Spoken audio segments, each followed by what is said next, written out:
Hello' guys, welcome back to my YouTube channel. আহি গ'ল ভাল খবৰ। ৰাজ্যৰ যিসকল তৃতীয় আৰু চতুৰ্থ বৰ্ষৰ যিখন এক্সাম অনুষ্ঠিত হৈছিল, সেইখন পৰীক্ষাত যিসকল প্ৰাৰ্থীয়ে পৰীক্ষাত বহিছিল তেওঁলোকৰ বাবে আহিছে ভাল খবৰ। এডিআৰৰ ফলাফলৰ তাৰিখ ঘোষণা কৰিছে অসমৰ মুখ্যমন্ত্ৰী ডাঙৰে, আৰু সেইখন ফলাফল কেতিয়া লাভ কৰিব সম্পূৰ্ণ আজিৰখন ভিডিঅ'ত জানিব পাৰিব। আৰু মুখ্যমন্ত্ৰী ডাঙৰীয়াই ফেব্ৰুৱাৰী মাহত ফলাফল ঘোষণা কৰিব বুলি যিখন বাতৰি প্ৰকাশ পাইছে, সেইখন কিমান দূৰ সঁচা সম্পূৰ্ণ আজিৰখন ভিডিঅ'ত জানিব পাৰিব।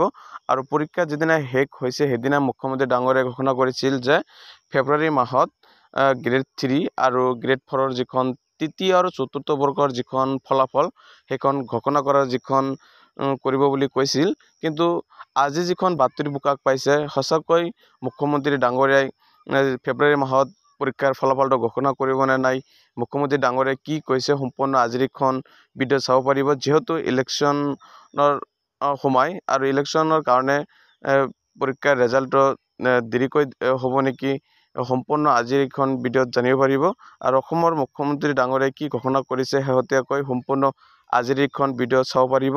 গতিকে স্কিপ নকৰি পোনপ্ৰথমে পৰা ভালদৰে শুনিব অসমৰ মুখ্যমন্ত্ৰী ডাঙৰীয়াই কি কৈছে। এডিআৰৰ গ্ৰেড 3 যিখন তৃতীয় আৰু চতুৰ্থ বৰ্গৰ যিখন পৰীক্ষাৰ ফলাফল সেইখন কেতিয়া ঘোষণা কৰিব, যিখন ফাইনেল ডেট, মুখ্যমন্ত্ৰী ডাঙৰীয়াই কি মন্তব্য কৰিছে সেই মন্তব্যখন ইয়াত শুনিব পাৰিব। গতিকে স্কিপ নকৰাকৈ চাই থাকিব।